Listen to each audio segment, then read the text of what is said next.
Bom dia. Mas o mestre nos envolva nessa manhã. Esse tema a Roseli me pediu, mas recentemente a gente também trabalha no Jesus é o Caminho com o grupo de pais, né, enquanto as crianças ficam na evangelização, e 4 vezes no ano a gente tem temas em aberto. A gente trabalha tema do Livro dos Espíritos e aí 4 vezes no ano os pais escolhem, né, o tema que quer tratar. E um dos temas escolhidos foi suicídio, porque estima-se que 800 mil pessoas por ano morram por causa do suicídio. Ou seja, a cada 45 segundos uma pessoa está se suicidando. E um professor da Unicamp, Neuri Boteca, ele fala muito sobre o suicídio, ele tem 2 livros sobre o suicídio. Ele diz que desses números, né, de suicídio, 20 vezes mais são as tentativas, né, que não chegam aí ao final. Então é um tema de extrema importância para a gente tratar, porque às vezes não é conosco, mas é com alguém ali próximo, né?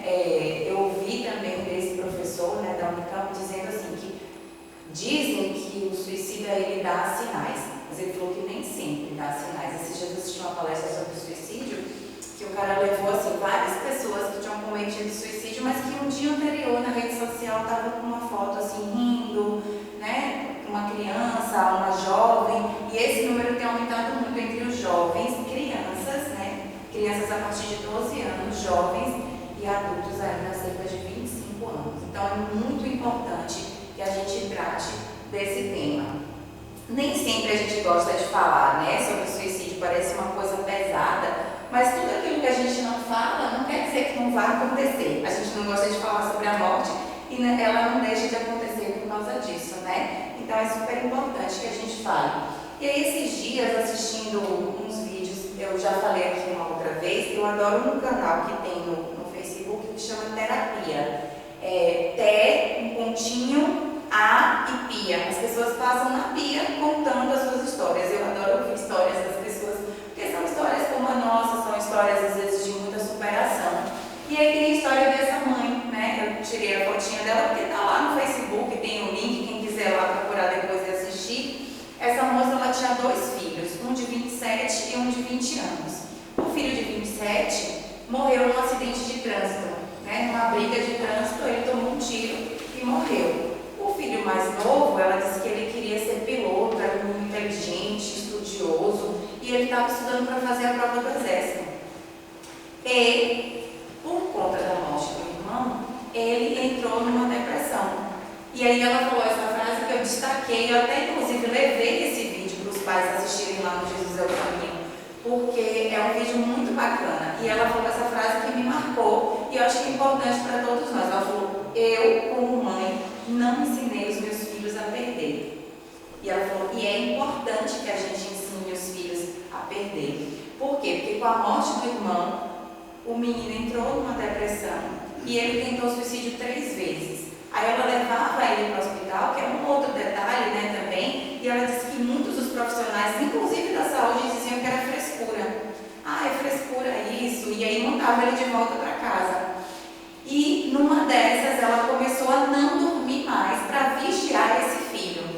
Só que um dia ela falou que começou a assistir um filme, e o filme foi dando sono nela e ela dormiu. Ela achou que ela tinha dormido poucas horas, quando ela viu, ela tinha dormido a noite toda. E ele foi lá e conseguiu. Então ele cometeu suicídio por causa da morte do irmão mais velho. E aí ela chama a atenção da gente para isso. E aí ela disse assim, naquele momento, né, ela tinha perdido um filho por conta do acidente de trânsito, e aí o segundo filho por conta de um suicídio.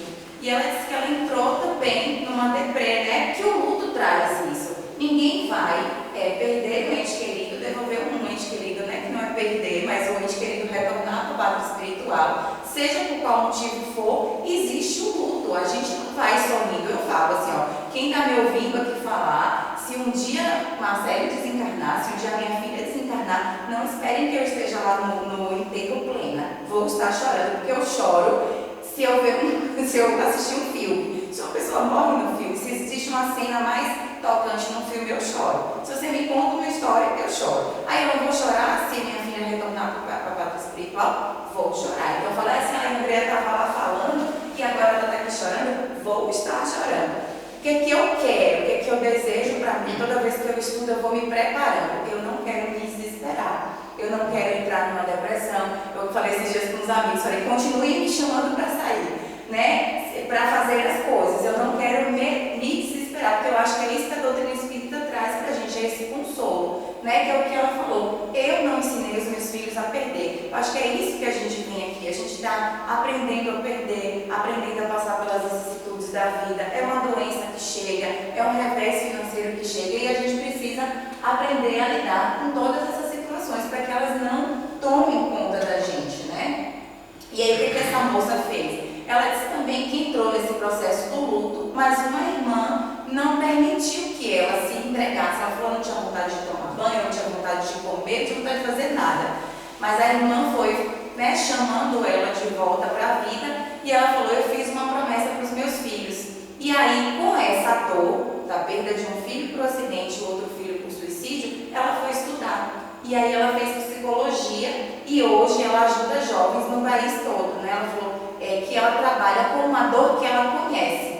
Então ela é psicóloga, a pessoa que está lidando com o luto, que está as ideações suicidas, ela falou, eu sei o que é isso, porque eu já passei por isso, eu vivi isso nos meus filhos. E cada vez que eu consigo salvar um jovem da ideia suicida, eu sinto como se eu estivesse salvando um dos meus filhos. Então ela ressignificou essa dor, que não é uma dor fácil de devolver 2 filhos para a parte espiritual, né? Porque a gente costuma falar aquela coisa assim de, primeiro a ordem da vida é que primeiro vá, né, os pais, depois os filhos. Quando a gente é espírito e sabe que, né, que a pátria que a gente tem uma vida espiritual, na verdade isso não tem muito sentido, porque volta para a pátria espiritual de acordo com a programação que a gente fez. E a gente não sabe quem programou de voltar primeiro, não. Mas no popular se diz que primeiro são os pais, depois os filhos, né? Então ela ressignificou essa dor. Mas temos lá, na segunda parte do livro Céu e Inferno, várias comunicações de espíritos felizes, espíritos suicidas, espíritos sofredores, e eu trouxe uma comunicação lá, que é de espírito suicida, que a história chama assim, o capítulo chama lá, Mãe e Filho. Era um rapaz, né, filho de um comerciante, ele tinha 21 anos de idade, e diz lá na história que ele estava gravemente doente. E aí, nos últimos momentos, ele sentindo que já ia partir, ele chama a mãe e abraça e beija e se despede dela. Naquele momento, ela fala, vai meu filho, me precede, que daqui a pouco não tarda da gente se encontrar. As pessoas que estavam assistindo a cena acharam que era o desespero da mãe, porque o filho estava desencarnando, que ela tinha dito aquilo, né, para ela, que daqui a pouco eles se encontrariam. Só que aí começaram a procurar ela pela casa sem encontrar, porque foram ver que ela tinha se enforcado no celeiro. Então, diante da dor, né, da morte do filho, ela foi e cometeu o suicídio. E aí, o que Kardec faz nesse caso, né? Kardec vai e evoca o espírito do filho.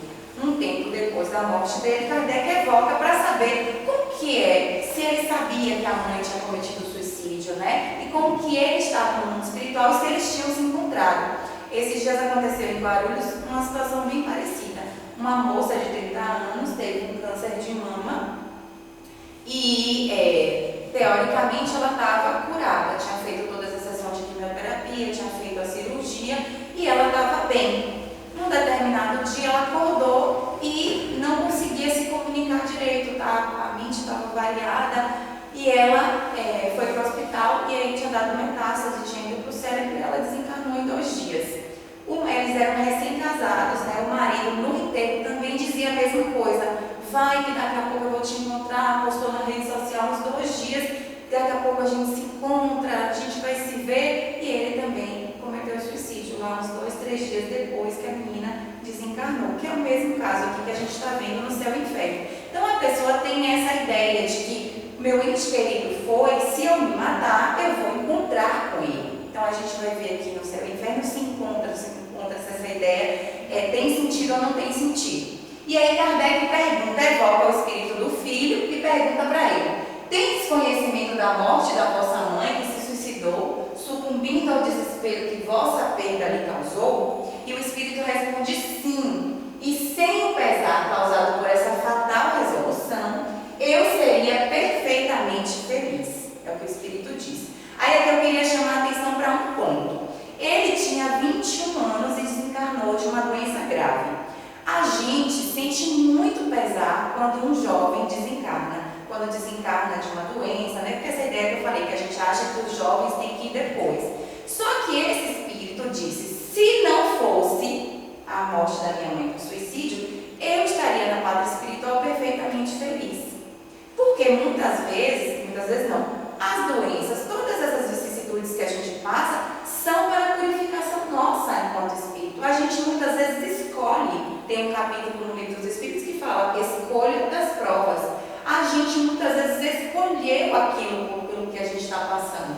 Né? Os Espíritos perguntam assim, tudo que vai acontecer na nossa vida está escrito? Não, porque isso seria determinismo. Mas os grandes acontecimentos da nossa vida, sim. Como eles vão se desenrolar, vai depender da nossa postura aqui, como a gente vai andar aqui nesse mundo, porque a gente tem escolhas. Essa mãe, por exemplo, tinha escolha, como a mãe anterior lá tinha. A mãe anterior teve 2 filhos, perdeu os 2 filhos, mas ela decidiu fazer o quê? Dessa dor, estudar e ajudar outras pessoas. Essa mãe aqui não aguentou a dor e sucumbiu. Né? Então, quando pergunta a esse jovem, ele fala, eu estaria perfeitamente feliz na pátria espiritual, porque a gente fica tão sentido, mas ele falou, eu estaria perfeitamente feliz. E aí ele falou, pobre e excelente mãe, ela não pôde suportar a prova dessa separação momentânea. É outro detalhe, a separação nossa de um ente querido é apenas momentânea, né? Por mais dolorido que seja, é muito doído, mas a gente precisa lembrar que essa separação é só por um tempo, né? Que se a gente caminhar direitinho aqui, a gente vai se encontrar com o nosso ente querido, né? E aí ele falou, e tomou para se reunir ao filho a estrada que deveria afastá-la dele. Então, ela ter cometido suicídio afastou ela dele, como esse rapaz também, né? Que eu contei aqui de Guarulhos. E a intenção dele era encontrar com a moça, mas eles não iam se encontrar, né? Porque uma morte natural e uma morte provocada, os espíritos vão para lugares totalmente diferentes, né? Não tem como encontrar. E ele vai dizer isso aqui, né? Infelizmente, por muito tempo, então ela tomou uma estrada, né? Que afastaria ela dele por muito tempo. Ela retardou assim, indefinidamente, essa reunião, que teria sido tão imediata se sua alma se conformasse com as vontades do Senhor, se fosse resignada, humilde e arrependida. Então ele disse assim, se a mãe suportasse com resignação a morte dele, quando ela retornasse para o mundo espiritual, o encontro dele seria imediato.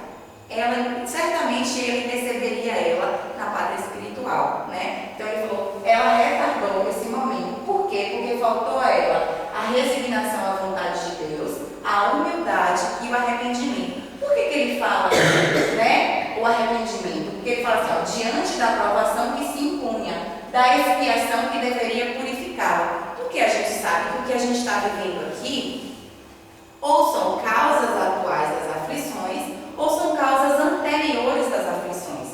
A perda de um ente querido é uma causa anterior. Não tem como ser agora, eu não fiz nada para que esse, né, isso está lá no próprio Evangelho segundo o Espiritismo, né? A perda de um ente querido, uma doença muito grave, isso é uma questão que é uma causa anterior. Então eu escolhi passar por essa dor da perda de um filho para que eu tivesse um aprendizado. E esse aprendizado faria com que eu caminhasse lá na escala espírita, saísse da condição de espírito imperfeito e passasse ali para espírito bom, para espírito puro, né? Então, essas escolhas, né, que a gente fazem com que a gente se purifique, que é o que ele disse aqui. Ela se aguentasse resignada à vontade de Deus, isso seria uma expiação que iria purificá-la, né? E aí ele diz, não acrediteis que ela amasse mais que outras mães esse filho, é que lhe faltaram a coragem e a resignação.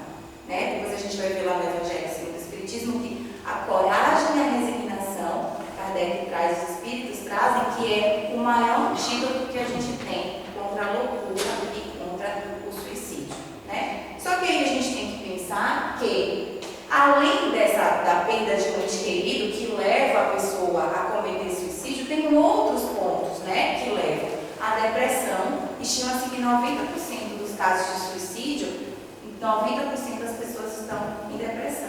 E aí a gente tem uma cultura de que, o psicólogo é para doido, eu não vou lá, eu não preciso. Então, muitas vezes a pessoa está passando por uma dor muito grande, como uma dor dessa do luto, que dura aí pelos profissionais mais ou menos um ano, né? E às vezes a pessoa não está lidando bem e não procura ajuda, né? Aí tem outros fatores, né? O transtorno mental, o alcoolismo, que são todos casos que a pessoa precisa de ajuda. Eu não estou conseguindo sozinho, busca ajuda. Né? Às vezes não é fácil a gente lidar com as situações, então busca essa ajuda. E essa mãe ali do primeiro vídeo que eu passei, né, que eu falei aqui, ela falou uma coisa bem interessante, que na época que aconteceu isso com o filho, eles não tinham condições de pagar um profissional, e ela inscreveu, sabe, o filho nesses programas que tem nas faculdades. As maioria das faculdades oferecem, só que ela falou que ele nunca foi chamado também para atendimento. Esse também é um problema, né? Porque às vezes não tem a quantidade de profissionais.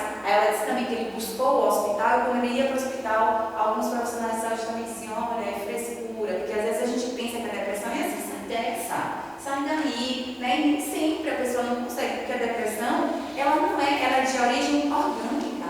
São hormônios do nosso corpo que não estão sendo produzidos. Então a pessoa, não é que a pessoa não tenha vontade, ela às vezes não consegue. Então a gente precisa ter esse olhar. Às vezes para uma criança, para uma pessoa que está ficando mais reservada, que está ficando mais no quarto, que muda a alimentação, ou come muito pouco, ou come exageradamente, ali algum problema tem. Não se passa alguns dias ali, um dia não tomou banho, outro dia vai se largando, né? Eu tive a experiência com a minha mãe, tem uns 10 anos atrás. A minha mãe era super vaidosa. De repente ela começou a não querer pentear o cabelo, não querer se arrumar, perdeu 18 quilos. Então você vê que aquela pessoa ali precisa de ajuda, né? E a gente começou um tratamento com psicólogo, psiquiatra.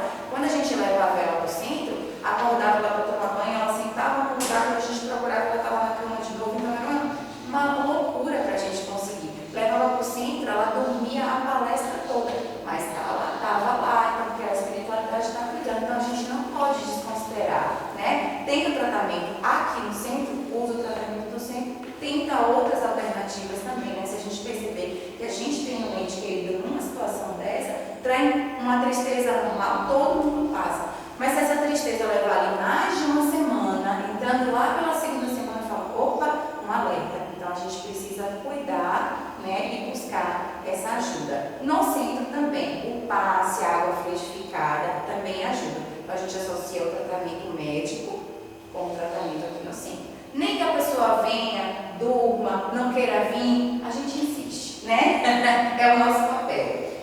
E aí, outro ponto também que leva as pessoas a cometer suicídio é o abuso físico e sexual, né? Muita gente não aguenta, não suporta uma dor, né? Hoje a gente tem muito também abuso psicológico dentro dos lares, né? Então as pessoas, às vezes fisicamente a pessoa não sofre nada, mas sofre muito esse abuso psicológico, que às vezes é até pior, né? Os conflitos familiares, o desemprego, esse foi uma causa, né? Aí depois, pós-pandemia, muita gente ficou desempregada, né? E às vezes o homem, aquela ideia do provedor do lar, fala, e agora, né? Como é que eu vou prover meu lar? Então muitas vezes a pessoa pensa que aquele é o final, que tudo vai dar errado, né? Se sente humilhado, e aí vem essas ideias suicidas. E uma outra coisa, né, gente? Quando a gente entra num estado desse, a gente abre uma porta enorme para a influenciação espiritual. Então, junta o meu problema com os nossos irmãos que estão por aí. Outro dia, vendo uma comunicação, né, e lá no próprio livro dos médiuns tem que a obsessão, ela não tem só um fim de vingança, porque a gente fala, é um inimigo meu de uma outra vida. Não. Às vezes ele passou por um problema antes de desencarnar igual o seu. Ele também estava desempregado. Então é sintonia. O espírito ele vai se associar a você. Eu estou ali preocupada, estou ali o tempo todo pensando que eu não consigo um novo emprego, que está difícil. Ele passou pela mesma situação, porque o espírito ele se associa a você. Ele não quer te fazer mal, mas ele se associa porque é a mesma coisa da sintonia estava numa tristeza profunda também. A gente sintoniza, a gente entra numa tristeza profunda, a gente vai sintonizar com espíritos que pensem como nós. Eu tenho o vício do álcool. Eu bebo hoje, eu bebo amanhã, não estou conseguindo. Outros espíritos também que tenham esse vício vão se associar a mim também. Então a gente tem que pensar que numa situação dessa a gente nunca está sozinho. A gente está sempre acompanhado, né? Então, ainda tem esse detalhe, né? A mudança da condição financeira também é muito, para algumas pessoas é muito complicado lidar, né? Tinha uma condição, os filhos na escola particular, de repente perdeu o emprego, tira os filhos da escola, não pode pagar mais o plano de saúde, né? Não pode frequentar mais os mesmos lugares. Tem pessoas que não conseguem lidar com isso. E aí, às vezes, a gente encontra espíritos que falam, fala mesmo com a vida, faz isso mesmo. Às vezes pode também ser um inimigo do passado que falou, opa, uma oportunidade aqui que eu tive para ele sucumbir, né? Então vai soprando essa ideia na cabeça da pessoa. Tem até uma mensagem também na segunda parte do Céu e Inferno, que um espírito cometeu suicídio por conta disso.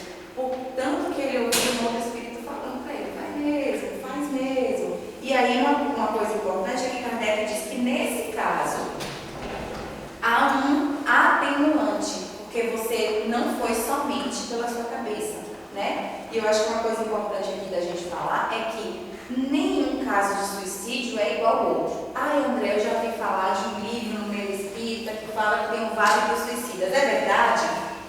É verdade, mas não é que todo espírito que comete suicídio vai para o vale dos suicidas. Quer tirar essa dúvida? Lê lá, a segunda parte do Céu e Inferno, a gente vai ver que tem uns 10 casos e que cada caso a espiritualidade trata de uma forma, porque nós temos toda uma história anterior, né? É igual aqui no direito penal, né? A primeira vez que a pessoa comete um crime, então ele é um réu primário, ele é tratado de uma forma. É uma criança, né? É tratada de uma forma. A mesma coisa é Deus com relação a nós. Todo mundo que cometeu suicídio é a mesma forma, André? Não, de jeito nenhum, né? E aí, doenças também. Esses dias eu soube de uma moça uma senhora que estava com câncer, também não soube lidar com o câncer e cometeu suicídio. Então, a doença também. Às vezes você trata uma doença, aquela doença retorna, a pessoa não consegue lidar, né? E a violência psicológica, que é o que eu já falei, né? Muita gente tem a violência psicológica na sua vida, não sabe lidar com aquilo, é muito complicado e a pessoa vai, né? E acaba cometendo suicídio. E a verdade é que ninguém quer se matar, né? A pessoa que tem a ideação suicida ou que chega a cometer suicídio, na verdade ela quer acabar com a dor que é muito profunda e ela não sabe como lidar com aquela dor, né? Então assim, ninguém quer morrer. Esses dias, tratando desse tema lá no centro, uma moça contou que quando ela era jovem, hoje ela já é adulta, já é mãe, ela disse que quando ela tinha uns 15 anos, ela se reconheceu homossexual. Mas ela era de uma família evangélica e ela não sabia como lidar com aquilo, ela não conseguia falar para a mãe dela. E o que ela fazia? Ela se automutilava. Ela cortava o braço e ela disse assim, eu me cortava para que a dor física apagasse a dor que eu sentia internamente. Então, muitas vezes, quando a pessoa e um risco, né, hoje está muito comum entre os jovens essa coisa da automutilação. Então, um risco da automutilação é que a pessoa uma hora pode conseguir uma mutilação que seja fatal, né? Então, essa moça falou uma coisa que vale para o suicida. Ele não quer se matar, ele quer matar a dor. Ele acha que aquilo ali nunca vai passar, né? Então, assim, a mãe ali, por exemplo, talvez ela tenha vindo pensando já, porque o menino estava gravemente doente, então ela já vinha pensando que se esse filho morreu, eu não vou dar conta, eu não vou aguentar. Então aquela ideia foi crescendo, porque não é possível que no momento ali ela pensasse, fosse lá e, né, não é assim que acontece. Então, como ele estava gravemente ferido, ele teve tempo ali de se despedir dela, certamente essa mãe já vinha pensando, não vou dar conta se esse filho meu morrer, né? E aí naquela ideia lá foi, né, e cometeu suicídio. Então, não é para acabar com a dor. E a ideia também dela é que ela ia encontrar esse filho espiritual, né? E Kardec bota um detalhe lá nessa comunicação interpretação assim, que ela, diferente de alguns espíritos, ela sabia que tinha morrido, porque ela também é evocada, né? Quem tiver curiosidade de ler lá no Céu e Inferno, ela também é evocada e ela está desesperada. Ela fala, cadê meu filho? Que Deus é esse que não deixa eu ver meu filho? Eu quero meu filho. Onde está esse Deus justo que vocês dizem, né? Que não deixa uma mãe separada de um filho. Então ela achava que ela tinha feito algo para encontrar o filho que estava certo e que Deus estava castigando ela. E Kardec põe no final, falou, ela, diferente de outros espíritos, sabe que está morta. Ela sabe que desencarnou. E isso é para que ela perceba que o que ela fez não vai reunir ela ao filho. E era como se fosse entre aspas, um castigo para ela, né? Então ela precisava saber disso para que aquilo ela tivesse consciência e se arrependesse daquilo que ela fez, né? Então esse é um detalhe bem importante. Então, quando a pessoa chega a pensar no suicídio, ele está passando ali por uma depressão, é os 4 Ds, né, que os psicólogos falam, é o desespero, o desamparo e a desesperança, né? Aquela situação para ela é desesperadora, ele não vê esperança e tem a dor, 3 Is, são 3 Is, é insuportável, a pessoa não aguenta mais, ela não aguenta mais aquela dor, né? É inescapável, a pessoa não vê outras saídas, a única saída que aquela pessoa vê é o suicídio, né? E ela é interminável, a pessoa acha que aquela dor nunca vai acabar, que aquilo nunca vai passar, né? E aí tem um outro ponto que hoje está muito em voga, que são as redes sociais, né? Esse professor da Unicamp, inclusive, ele fala isso, que a rede social tem um lado bom, né? Tem um lado muito bom, mas também tem um lado super nocivo, porque a gente abre a rede social, todo mundo é feliz, todo mundo viaja, todo mundo vai em restaurantes ótimos, e a pessoa, sobretudo os jovens vivem muito nesse mundo, né? Tem um caso que saiu na revista Crescer, de uma menina de 13 anos, que ela era muito popular na escola, ela era bem resolvida, determinado dia, chegou em casa, ela disse que a mãe tinha viajado, elas tinham viajado há pouco tempo, a menina estava super feliz, e num dia a menina estava no quarto, ela foi jantar com o marido, chamou a menina uma vez, 2, 3, e ouviu um barulho, a menina se jogou, né, do prédio. E aí ela disse assim, tá lá na revista Crescer essa reportagem, ela falou, depois que a minha filha cometeu suicídio, eu fui ver que existe um mundo na rede social, no TikTok, por exemplo, nessas redes aí, que eu desconhecia.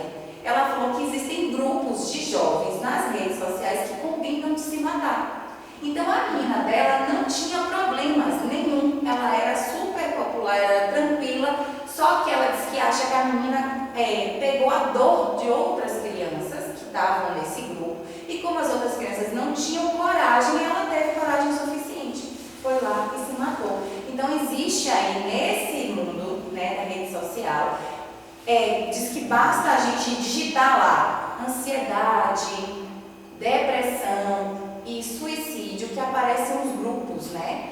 Aparecem os grupos de crianças e de jovens que conversam nessa rede social. Gente, eu fiquei super assustada, porque eu sou mãe, né? E esses dias também passou uma reportagem no Fantástico sobre isso, né? Esses canais abertos em que as crianças, por exemplo, se automutilam. Eu teve uma reportagem no Fantástico que a menina de 13 anos botou fogo num gato, a outra se automutilou. Então a gente precisa também estar bem alerta, porque esse mundo de hoje está bem complicado, né? Assim, sobretudo para quem é pai aí de jovem, de adolescente, né? Então existe esse mundo que a gente precisa tá vendo. Eu mesmo falo com os pais lá do centro que eu frequento, né? Que eu sou responsável lá pelo grupo de pais, falo, o celular dos nossos filhos não são deles, tem que ser nosso. A gente tem que vigiar, tem que saber o que eles estão vendo, o que eles estão assistindo. A minha mesma, eu tenho um bloqueio. Ela falou, mamãe, tem vídeo que eu nem consigo ler os comentários, que eu não consigo ver, às vezes não é nem um conteúdo mais adulto, eu não consigo ver, porque tem a faixa etária, né, nesse aplicativo que eu tenho, tem uma faixa etária, eu boto lá a faixa etária, pode falar.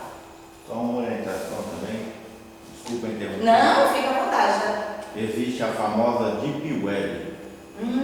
Sim. Muitos pais não sabem o que é a Deep Web. Sim. Aí eu te peço, se você sabe, explica um pouquinho o que é. Que é o mercado negro da internet, né? Onde as pessoas podem comprar coisas ilícitas, A internet que conteúdos nós ilícitos, usamos né? nas nossas redes em casa, ela é apenas 10% do que existe. Os outros 90% é deep web. Ali está tudo que é de ruim. Tudo de ruim, né? É como se fosse um mercado negro que se fala, né? Onde você vai pesquisar tudo que não está aberto a Às vezes as né? crianças não acessam em casa, para o pai não saber. Mas elas vão em locadoras em algum lugar e lá elas acessam. Ali é o perigo. É o perigo, é verdade, isso mesmo. Então a gente tem que estar de olho assim, no comportamento dos nossos filhos, o que eles estão assistindo, porque a rede social hoje, né, ela traz isso que é uma coisa horrível, né? Assim, então imagine crianças e jovens combinando de se matar na internet, né? E aí tem pessoas, tem influencers agora, essas coisas, né? Que para chamar seguidores, eles contam história na rede social, assim de, eu tô passando por isso, eu tô com vontade de me matar. E diz que na verdade não é nada disso, eles querem chamar esse público, né? E aí outra vez também tem a influenciação espiritual, né, gente? Então os espíritos que não querem que esse mundo evolua, claro que vão achar essas mentes vazias aí para poder influenciar. Então a gente precisa estar de olhos abertíssimos para os nossos jovens, né? Para o comportamento dos nossos jovens. E se a gente puder, quer dizer, se a gente puder em casa bloquear, ver, entrar no quarto na hora que estiver usando um notebook, na hora que estiver usando um celular, pedir para olhar, eu acho que a gente precisa, né? Não é, a gente não está entrando não existe, eu acho que até uma determinada idade, não existe, como é que se fala? A intimidade dele, não existe. Porque aí a gente pode correr o risco de um filho da gente estar entrando numa situação dessa, né? Sem a gente saber. E aí, lá no Evangelho segundo o Espiritismo, né? Então a gente falou até agora, meu Deus, essa menina só falou coisas horríveis até agora, não sei quantos casos de suicídio. E onde está a solução disso tudo, né? A solução está lá no Evangelho. Já falei aqui uma vez, o Evangelho segundo o Espiritismo é um mapa para a gente, né? Uma forma da gente lidar nessa vida. Se eu não sei como lidar numa situação, o Evangelho está lá para nos dar esse caminho, né? E o que é que Kardec diz lá? Ele fala, a calma e a resignação aulidas da maneira de considerar a vida terrestre e a confiança no futuro dão ao espírito uma serenidade que é o melhor preservativo contra a loucura e contra o suicídio. Então, a calma e a resignação. Eu vi esses dias, por exemplo, né, a mãe da Marília Mendonça, ela é evangélica. E eu vi uma entrevista dela que ela mostrava uma calma e uma resignação diante da morte da filha impressionantes. Então não é só no Espiritismo, né? Eu acho que é essa fé em Deus, e a fé, a gente ainda tem um quê a mais, porque a gente sabe que o nosso ente querido não morreu, que a gente vai encontrar com esse nosso ente querido, que se eu pensar no meu ente querido, eu me comunico com ele. Que eu posso pedir a Deus, falar, Deus, deixa eu sonhar com ele, deixa eu ficar tranquilo, para num sonho ele vir. Quantas pessoas sonham com seus entes que desencarnaram? E naquele momento é um encontro, você está encontrando com seu ente querido, né? Então, assim, a gente tem tendo esse que a mais que o Espiritismo traz para a gente, né? Dá uma calma e uma resignação, fala, olha, está doendo agora, mas a gente vai se encontrar. Quanto mais eu me conformar com a ida desse ente querido para o mundo espiritual, quanto mais eu me conformar, chegou uma doença para mim, fala, o que essa dor quer de mim? O que essa dor quer me dar, né, comigo? O que eu preciso me modificar? Então a gente vai vendo, veio um desemprego, o que eu posso fazer para me reinventar? Né? Então assim, muita gente, eu acho fantástico quem é empreendedor, tem ideias bacanas assim, e sai aí e fala, olha, a pessoa fazia isso, mas começou a vender uma coisinha pequena assim, agora está grande, precisou abrir um empreendimento, abrir um outro, né, uma filial, né? Tem gente que começou com um bolo, a moça da Sodier mesmo começou com um bolo caseiro, daqui a pouco tem no Brasil todo, né? Isso é tão bacana. Então, às vezes, vem uma situação dessa, no lugar da gente entrar no desespero e falar, meu Deus, o que é que eu posso fazer? Como é que eu posso fazer, né, para sair dessa situação? Para não deixar a gente entrar nesse desespero, né? Porque esse desespero leva a gente, né, para caminhos que a gente não quer, sobretudo, né, a loucura e o suicídio. E ele fala, encarando as coisas deste mundo da maneira com que o Espiritismo faz com que as considere, o homem recebe com indiferença ou até mesmo com alegria os reveses e as decepções que houveram desesperado em outras circunstâncias. Então a gente está sempre lembrando que nós somos espíritos reencarnados, que a gente escolheu essa vida, que que às vezes foi muito difícil, às vezes reunir aquelas pessoas que estão no nosso caminho, até as pessoas difíceis que estão no nosso caminho, né? Às vezes é um colega de trabalho bem complicado que a gente tem, é uma pessoa que entra no nosso caminho, que faz coisas que, puxa, dói, decepciona, magoa a gente, mas todos esses reveses que a gente passa são para que a gente caminhe para o nosso objetivo, que é a perfeição. E todos os dias, todos nós retornamos para a pátria espiritual quando a gente dorme e a gente tem plena consciência daquilo que a gente escolheu, todos os dias. Mesmo que eu não me lembre, mesmo que eu não me lembre, né? E a gente tem o nosso anjo da guarda que está sempre com a gente. No momento que a gente retornou, ao momento que a gente voltar para a pátria espiritual, ele está ao nosso lado, ali nos sustentando, nos ajudando nas questões da vida. Então a gente precisa lembrar disso. Eu converso muito com minha mãe, minha mãe fala, André, tem horas que eu acredito, tem horas que eu não acredito, né? E esses dias a gente, conversando, ela até falou no grupo, a gente fazendo evangelho, ela falou, agora eu estou ficando mais firme, agora eu estou entendendo, agora eu estou deixando me desesperar menos com as coisas, porque ela começou a estudar mais. Então, quando a gente vai estudando a doutrina espírita, é para isso, para que a gente consiga compreender, e à medida que a gente vai compreendendo essa vida espiritual, que o mais importante é a vida espiritual e não essa daqui, que essa vida é passageira, que se a gente considerar a nossa vida espiritual, isso aqui é um pouquinho, então uma dor que está doendo muito, muito, muito, vai passar. É o que o Chico falava, tudo passa. Até os momentos de alegria passam, né? Então, na hora que vier essa coisa que for dar na gente um desespero, a gente lembrar disso, né? Que a gente fez escolhas e que isso vai passar também, né? E aí, na questão 943, que fala sobre o desgosto pela vida, suicídio, Kardec perguntou assim aos espíritos: de onde nasce o desgosto da vida que, sem motivo plausível, se apodera de certos indivíduos? E a resposta dos espíritos é: efeito da ociosidade, da falta de fé e, não raro, da saciedade. Então, assim, sabe aquele ditado antigo, cabeça vazia no diabo, né, que falaram? Então, é esse efeito da ociosidade. E os espíritos vão dizer que trabalho é toda a função útil. Não precisa ser o trabalho remunerado. É que a gente faça com que qualquer coisa que a gente queira fazer nessa vida, a gente faça bem feito, porque para a gente não ficar ocioso, né? Eles dizem aqui embaixo, ó, para aquele que usa suas faculdades com um fim útil e de acordo com as suas aptidões naturais, o trabalho nada tem de árido e a vida se escoa mais rapidamente.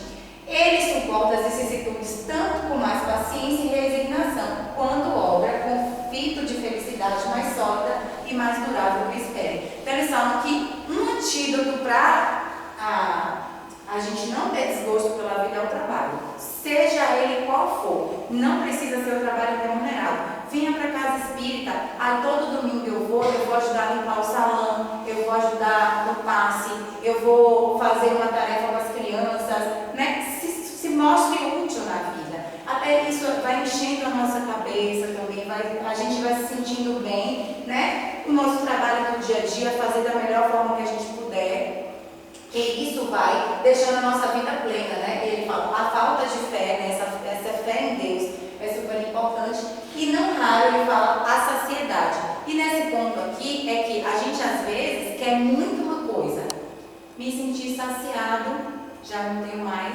Jovem é muito assim, né? Quer uma coisa, você dá aquela coisa, passa 2 dias e ele já nem liga mais para aquilo. Aí já quer uma outra coisa, né? Tem muitos adultos que são assim, essa coisa de celular, né? Aí eu quero um celular de última geração, mas esse aqui já saiu novo, já não quero mais esse, eu quero aquele outro. Tem gente que quer com carro, eu quero isso, aí daqui a pouco já não quer mais. Então essa saciedade, né, que os espíritos dizem, dá esse desgosto pela vida, porque eu quero conseguir ter com a vontade, né? E aí eu já quero uma outra coisa. Então essa coisa da saciedade também faz com que a gente tenha esse desgosto, né, pela vida. E aí, para a gente finalizar, eu trouxe uma mensagem do Emmanuel, eu trouxe só algumas partes. A mensagem chama Ante o Suicídio, né? E ele vai dizer assim, ó, que o espírito do suicida, ele não está desamparado no mundo espiritual, não, né? Ele fala assim, não nos é lícito esquecer que os suicidas na espiritualidade não são órfãos da misericórdia divina, né? Deus não desampara. E eu acho que esse é um ponto também importante para a doutrina espírita. Porque o suicida, para outras religiões, eles estão totalmente afastados de Deus, né? Deus não quer mais, você acabou com sua vida, Deus não quer conta. Então a Igreja Católica, por exemplo, podia velar, não podia fazer a missa do 7º dia, né? O padre não podia ir lá dar a extrema-unção, né? Esses dias um rapaz contou no grupo do Livro dos Espíritos que eu faço parte, que a colega dele de trabalho, a mãe dela tinha cometido suicídio, e ela não aceitava que o padre, acho que o padre da igreja dela fez a extrema-unção, e ela falou, como assim, se está escrito lá na Bíblia que não pode fazer? E aí, esse colega lá do grupo, ele deu para ela ler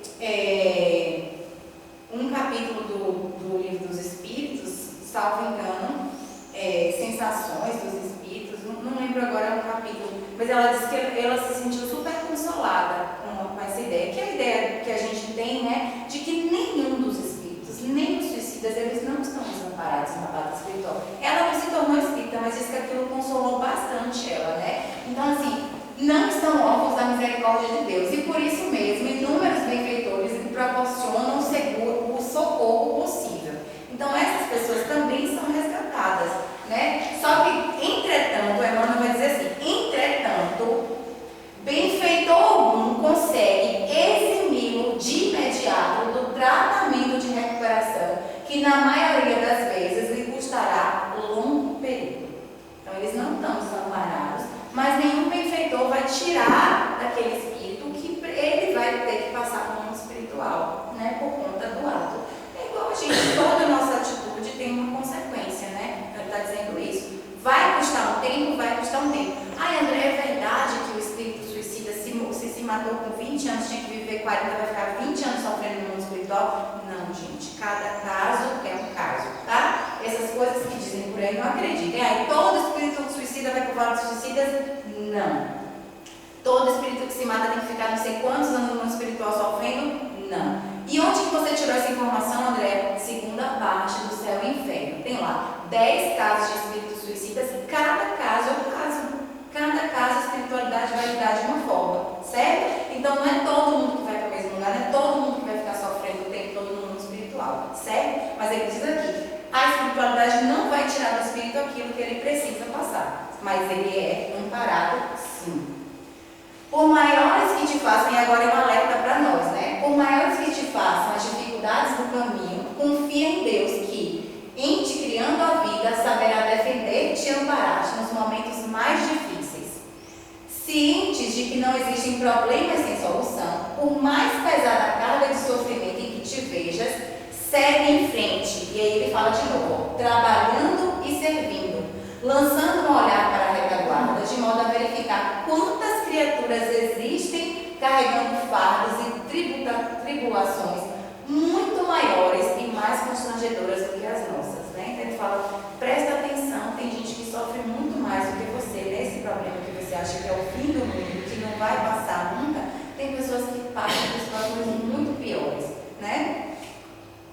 O melhor meio de nos premunirmos na terra contra o suicídio será sempre de nos conservarmos no trabalho que a vida nos confia, porque o trabalho invariavelmente dissolve quaisquer sombras que nos envolvam a mente, né? A gente encher ali a nossa mente. E por fim, consideramos que nas piores situações em que nos sintamos, que Deus, cujo infinito amor nos sustentou até ontem, embora nossos erros, nos assinalando para os propósitos de regeneração e melhoria, nos sustentará também hoje. Então Deus vem do nosso coração, nosso propósito de melhora, um dia após o outro, vai nos sustentar em quaisquer situações da nossa vida. Então é isso que eu desejo para mim, que eu desejo para vocês, é que quando venham as provações, que a gente tenha essa fé e essa resignação, que a gente possa, uma vez um Espírito me disse assim, que disse conversando com um Espírito em relação a mim, falou, ela cai, ela levanta, mas cada vez que levanta, chega mais próximo de Jesus.